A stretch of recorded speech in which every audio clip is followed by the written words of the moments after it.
welcome to the second review of the evening. Up this time is Goliath Depot.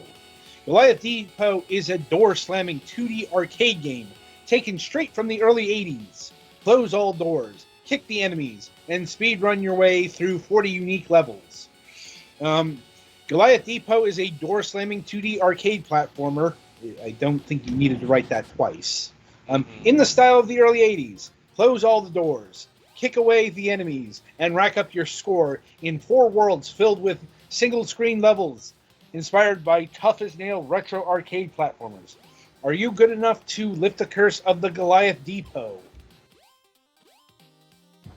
Right. So we got the Nintendo Switch version of this game, so over to Petty for the details.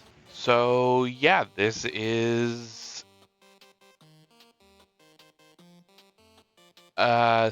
this is Petty? a retro-styled game. Right, so... They're definitely cheating. It's not that retro, because I saw you playing while we were talking about the topic of discussion, and you fell almost the entire length of the screen and you didn't die. That is something that an old school arcade game would not do. Probably, Yeah. and there's also, the various pickups you can get. Well, Yeah. power-ups. Yeah, so I'm already picking up a number of influences here. I can see elevator action. I can see Mario Brothers. But the thing I wasn't expecting to see the most of was Mappy. Yeah. I was going to say Hey on Kill Alien, but I don't know, maybe Mappy does that too. Oh, Mappy very much does the sound thing. Oh, Okay. No, I was thinking Hey on Kill Alien for the shut the doors thing. I think there's another game that does a more specific version of it, though.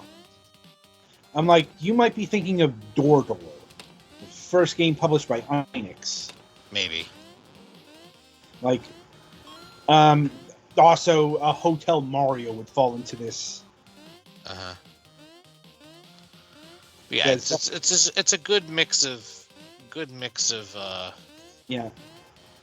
classic arcade games. It does enough things from multiple things that it seems more original totally.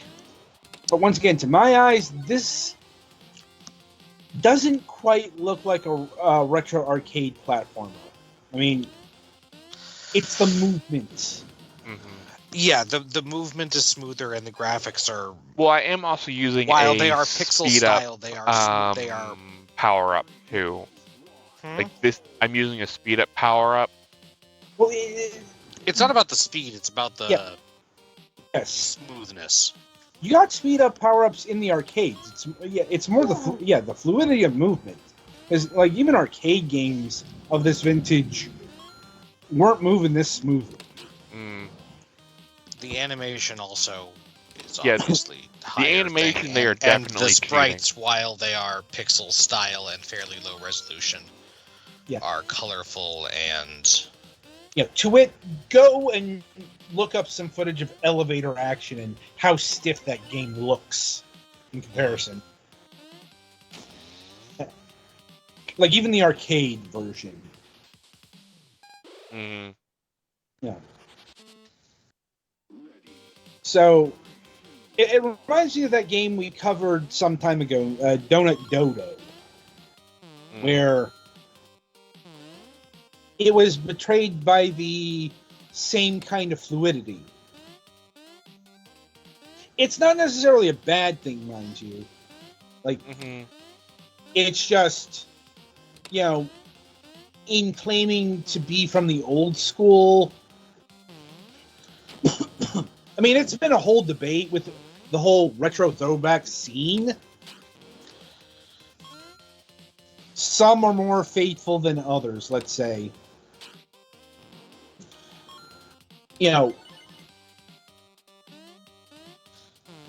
I'm of the opinion that you don't have to be slavish to, 1983 or whatever. Yeah.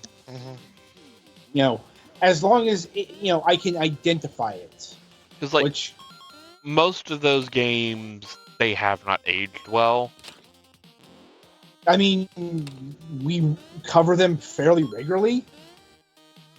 Like, But like, to a new audience, like, right. Like, well, even to us, like, once again, just go look up our reviews of old computer games. mhm. But I suppose those have especially not aged well. Oh God, no. Because, I am very well aware of old computer programming jank.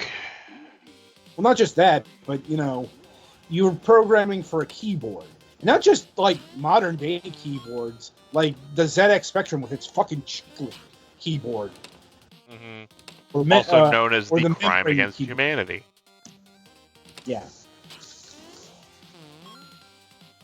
Um, you know, point is, like, this kind of fluidity, it's not necessarily accurate, but it's not unwelcome. Because once again, I know there are people who want the old jank. These were the people who wanted the sprite flickering in Mega Man 9. Those people need help. Mm-hmm. Yeah, I'm like, here's the thing. I've mentioned this before, I hated sprite flickering on the NES. I never liked it. I didn't like it as a kid. That was a big selling point of the Super Nintendo to me, that it wouldn't have the sprite flickering. Because it was that goddamn annoying, especially when we got to the later stage NES games. Like, oh boy, have you, like, the Manhattan Project. Anyway, getting back to Goliath Depot, outside of accuracy to the old school, how is it? It's perfectly fine. Hmm. You pick your skin, you run through the levels, you close the doors. Closing doors will produce a shockwave that will let you defeat enemies. Other than that, enemies are one touch and they kill you. There are also various traps throughout the level. We know this song and dance by now. Mm-hmm. Before you start a level, you can buy power-ups and select them to use during the run. The ability to jump down on certain platforms is not built-in mechanic, which, like, it playfully makes fun of in the thing. It should be a built-in mechanic, but it's not. The run faster button, but that button is the same button to open closed doors. So you have to be careful when you use it, because if you can actually open a door that you've already closed and break your combo. There's a glide button, which, yeah, you can glide if you jump off a ledge. Super crouch, hold down for 1 second and then press, I believe that's the jump button. You will be invincible. Just like when you jump up, so I guess use that if needed. There's a double jump, and then there is a dash, which it's kind of like turbo speed, only you will be invincible during it. And I don't know the cooldown on it, but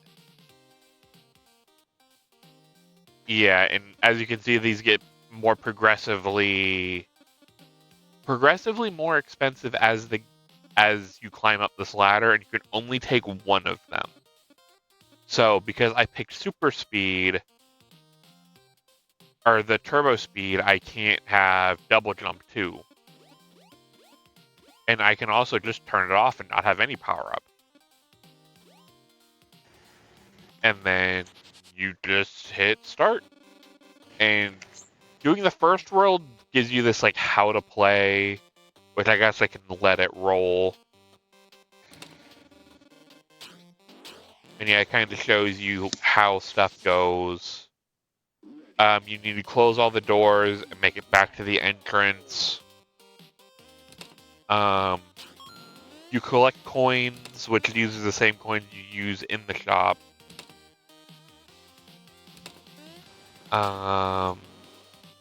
You can't really double stun an enemy and they will respawn.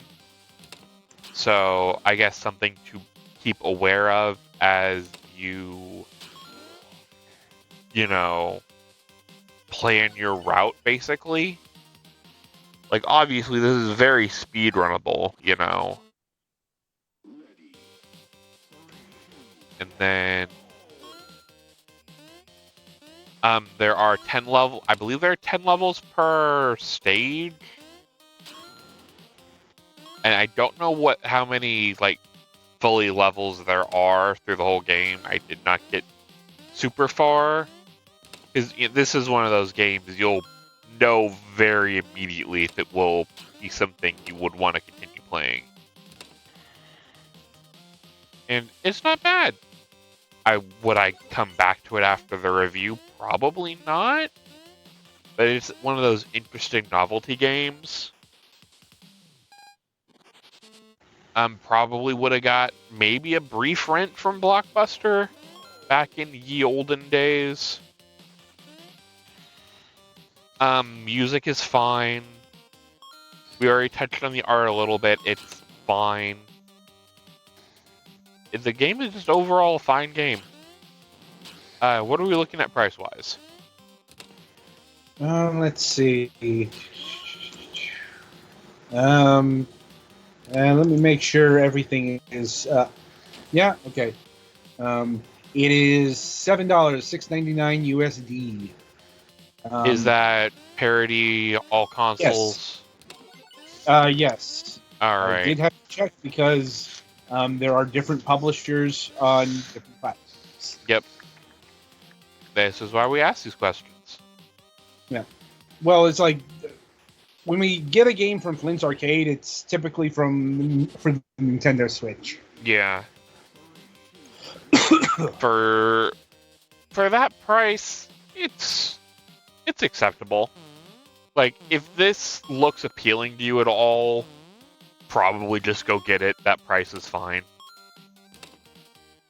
You definitely pay more for, a similar classic original hardware game than this. So, yeah, $7 is fine. And I think that's all for me, unless you guys have any other questions. No, I'm good. Alright, yeah, sorry I didn't get too far into this, but it's like I had other things taking my attention. Yeah, when do we ever get too far into a game? Fair. Anyway, so yeah, that'll about do it for Goliath Depot here. Be sure to tune in after the break as the Goliath reviews Abyss.